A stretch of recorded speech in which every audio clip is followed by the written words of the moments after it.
folks. So we're going to finish up our Saturday morning loop special here. I hope you guys enjoyed it. It was basically us talking about America's Great Loop and the time that we did it.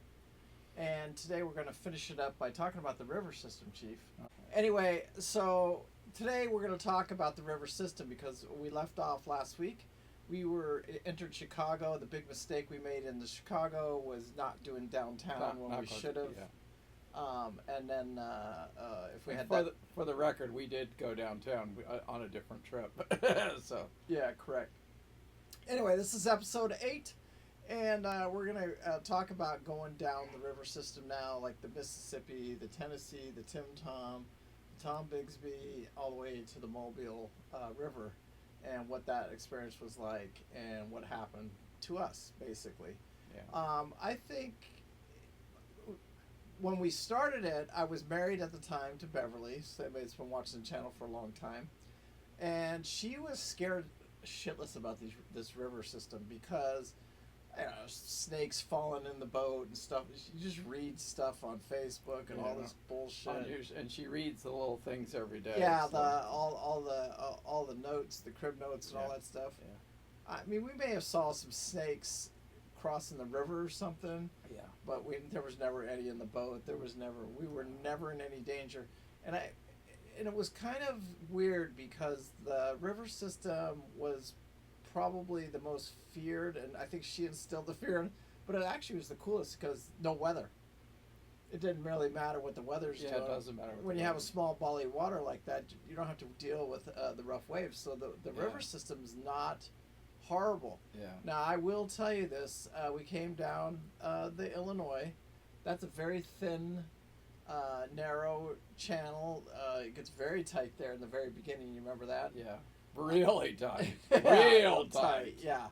And so you start out that way, but then it widens up a little bit. If that first wall we stayed at that first night, with the one where it was a little bit sketchy about we were warned about the Juliet Wall. Yeah. But we didn't have any problems. No. We actually found power there, and it was free. Yeah. There was a parking lot there, I remember, and it was pretty cool. I mean, I was... wouldn't go venture past it or anything like that. And there was a police station across the street and a big casino. Yeah. We didn't venture off from there. We didn't leave the boat that night. Yeah. Yeah, we didn't leave it that night. We walked around a little bit during the day and stuff like that. Yeah. But anyway, so you come down the Illinois, and then there was a couple of good marinas. It seems like it had pretty decent support after you got past Juliet there. And you just keep coming down the Illinois till you catch the Mississippi. And you haven't boated until you've boated the Mississippi because the current, it was kind of weird because me and Pete have gone up and down it. Yeah, I've gone both ways. And that Mississippi has some serious freaking current. Yeah. We learned that. And you haven't boated, to me you haven't boated till you slipped a boat in the Hoppies. Remember? Yeah, Jesus. Anyway, and because the current is just We've moving. done it twice too. Yeah, I've done it. You've probably done it a bunch of times. Yeah, I've probably done it about 4 or 5 times. But Hoppies is the current is just ripping so hard. Yeah. But it's kind of cool because you kind of just float the boat on there and you're just keep sideways with the current. This is how strong the current is. In the morning, before you take off, you have to clean the props out and clean everything out and all the debris because there's so much current blowing onto the boat. Yeah, and what you do is you just get up in the morning and you have to reverse out your props just to make sure there's nothing jammed inside there, and get all the logs and shit anything that's in there. You do that. And you have to do that, and then you got Lugston. Remember that one's the barge there that you tie off to the side of the barge. The restaurant there wasn't too bad. Yeah. And then a lot of good marinas. Then you start getting to some nice marinas and stuff like that. Yeah. But anyway, when you hit the Mississippi, so you leave the Illinois, hit the Mississippi. You're only on the Mississippi really for about 2 days. Yeah. Two maybe 3 days. And you gotta remember these are all commercial rivers mostly too. A lot of commercial traffic.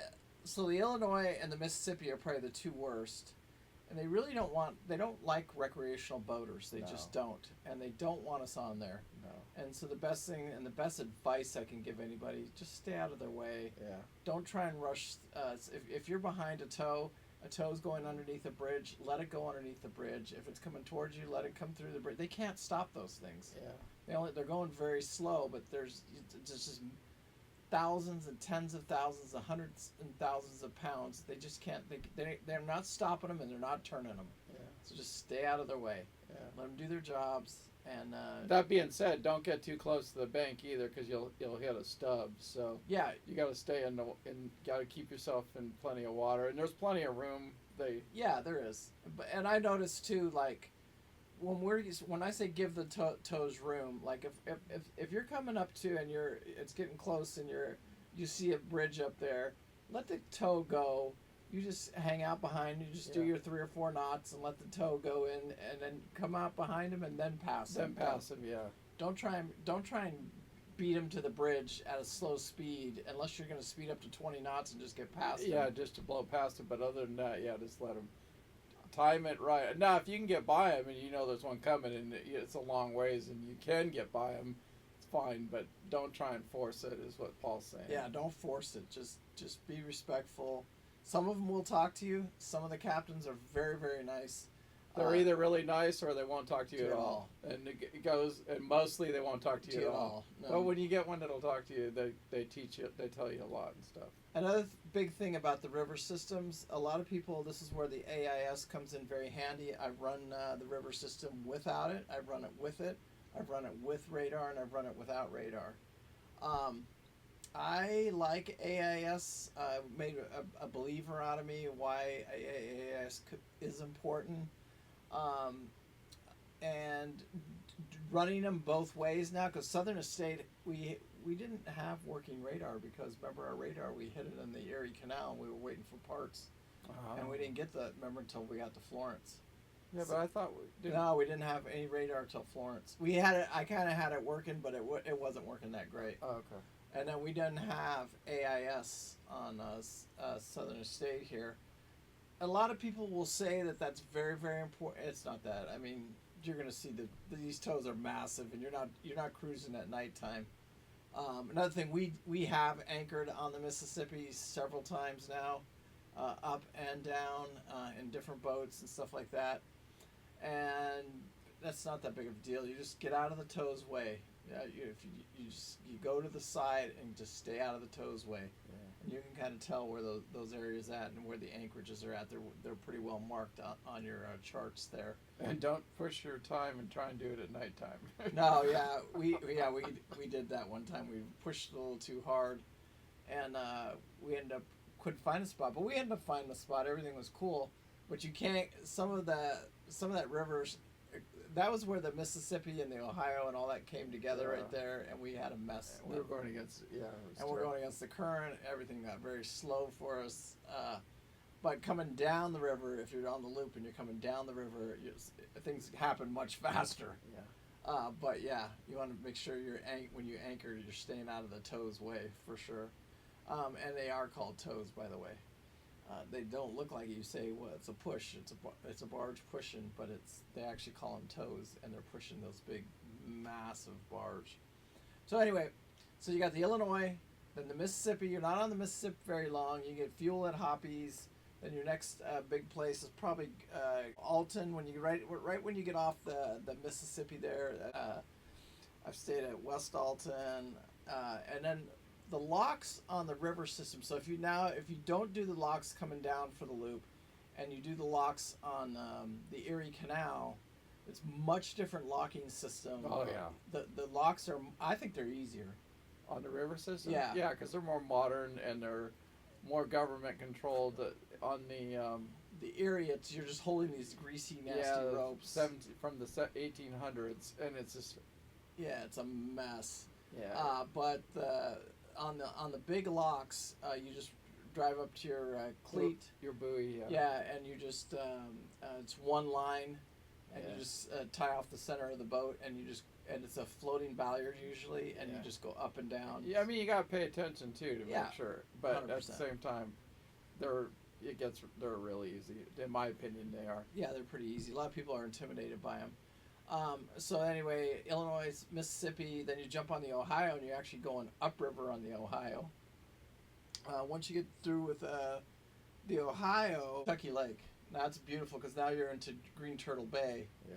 Beautiful at Green Turtle Bay. I like Green Turtle Bay. Yeah, it was really, really. Only if it's a good staging area, you good to stay there for a few days too and just unwind. Yeah, and Kentucky Lake is absolutely beautiful.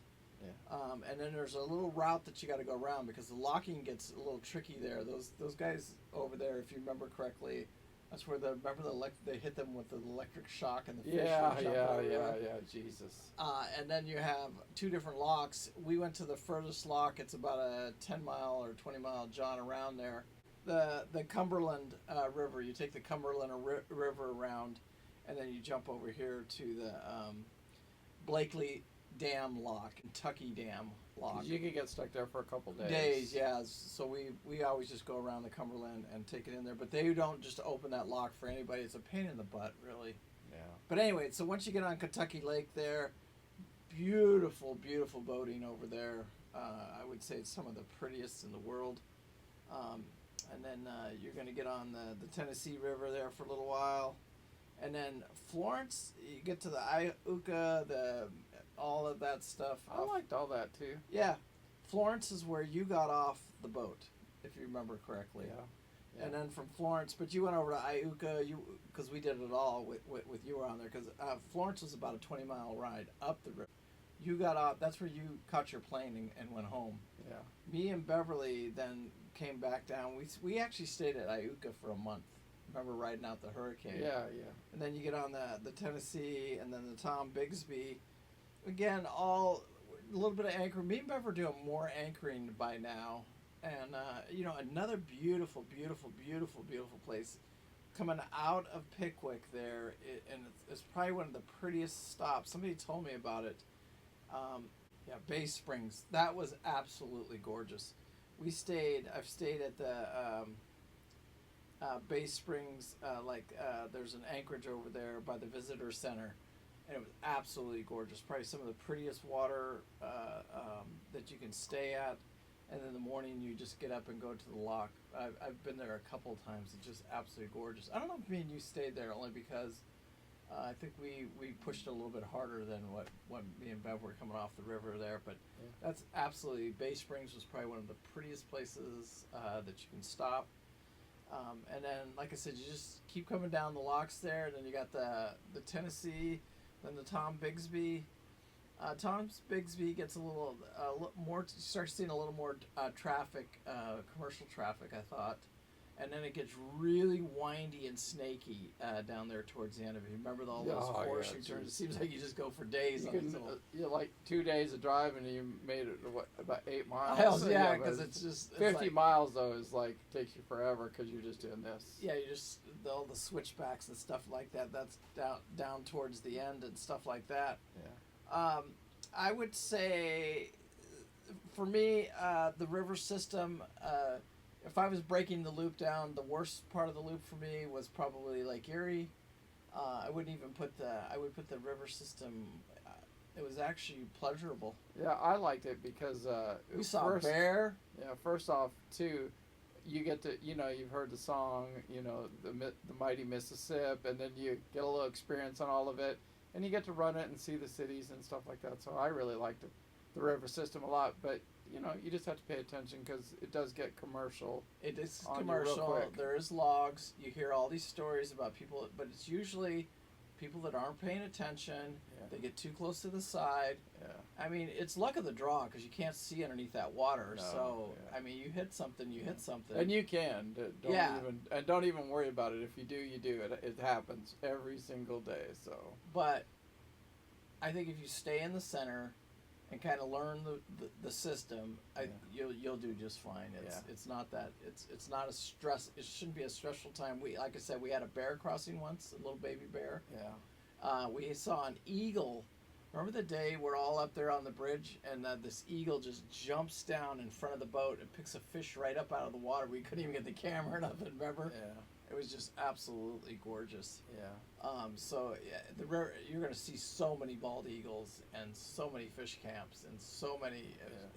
It was gorgeous. Yeah. And then I do remember getting very, very emotional here, especially towards the end there. That you could start getting to that Dinopolis you're getting so close now. You can taste it. Dinopolis is a great stop if you wanted to stage there. If you had to have the boat pulled out, they have a good facility there to pull it out. They've got covered slips. They've got open slips.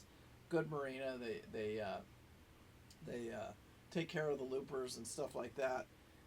After Dinopolis, that's your last little run there down the Tombigbee River, the Chickasaw, the Mobile, and coming into Mobile Bay there. You are going to do some anchoring there a couple times. And I loved all the anchorages. I can't. Yeah, no, I didn't have any issues. Yeah, we had no problems with any of it. Yeah. No snakes in the boat, no alligators, no weird fish, nothing like that. No, it gets a little lonely. It gets a little like once there's- you get down there, there's not a lot of traffic that when you get that far down, yeah. and there's not a lot of cell service. You lose a little bit of your cell service and stuff like that, but it's limited. Yeah. You usually have it during the day and stuff like that. I do remember coming back into Mobile Bay there, very emotional for me because now I've completed America's Great Loop under my own hull. Everything was under my own, and it was an emotional time for me. I was like, I can remember going across there thinking, wow, I did it. I just cannot believe I just did that. It was what ate me up was the Statue of Liberty on the water. Yeah. But coming past the Statue of Liberty. So then you dump down into Mobile Bay. Mobile Bay can be very rough. I've been across. I shrimp Mobile Bay for years in my shrimp boat. I know Mobile Bay like the back of my hand. So so we've been boating that area for a long time, many years before we ever did the loop. So we kind of knew Mobile Bay. Into Mobile Bay there, and then we just went right back over to Gulf Shores. Yeah. And that's where we're going to end this video today, is at the Gulf Shores where we stopped there at the marina at Lulu's, actually. Yep. And then I think I'm going to take these videos and do 3 more, Chief, and it'll be me and you on these Saturday morning videos, and we're going to talk about the Bahamas because the first video we'll talk about what we did to get the boat ready for the Bahamas. Then we'll talk about getting the boat down to the Keys and doing the dry Tortugas. And then we'll talk about staging to go over to the Bahamas, and then our Bahamas. It might be a 4-video series on that one. And we'll break those down over the next 4 weeks for you guys, because I think all of us have that dream of going to the Bahamas. We learned a lot of lessons, and it almost scares me now more to go back than to think about it again, and we'll explain. It actually does me a little too, but not that it's just really remote. There's nothing, there's no help. Yeah, and so we'll talk about that in the videos, especially towards the end of that series about why you got to have your ducks in a row, and you got to have your shit together, period, because it really does get remote. And then we picked up some YouTube subscribers and stuff like that, so it was a lot of fun. We did have a lot of fun with it. That's where Tats came in and met us. Yeah. Remember when both the electric bike and electric scooter, we were walking? That's in the Bahamas. Oh yeah. Anyway, we got some Bahamas stories for you guys. We were dead. The natives were gonna eat us. Anyway, guys, I hope you guys enjoyed the Great Loop videos. We'll get into the Bahamas videos. This is video 8, series 8, and then we'll talk to you guys later. Thanks. All right, Peace guys. out.